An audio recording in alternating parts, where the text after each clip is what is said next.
kana asa mulonyo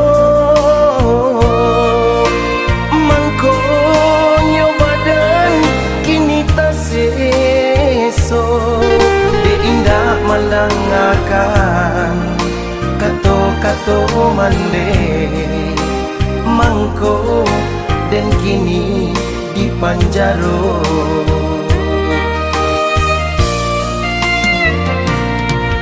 Tangiang juo mande bapasang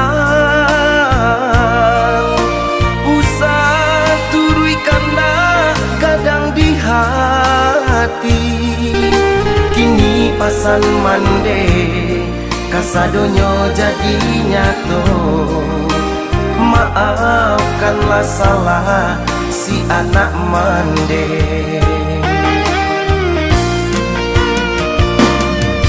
Di dalam penjaraku kini baru den tahu si adun sana si anan kawan yonan sabananyo.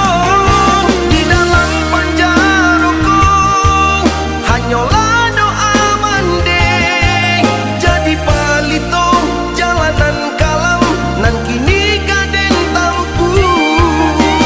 Maafkanlah mande salah anak mande kini den tarimo mularainya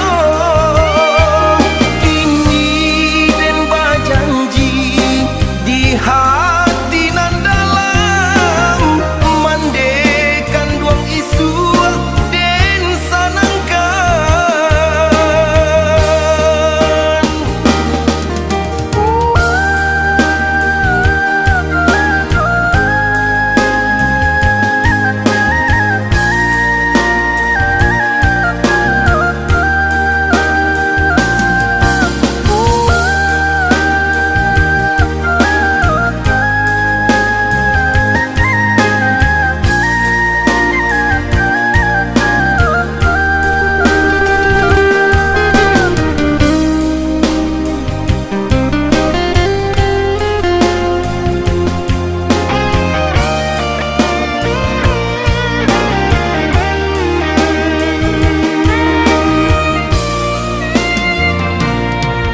Tangiang juo mande bapasang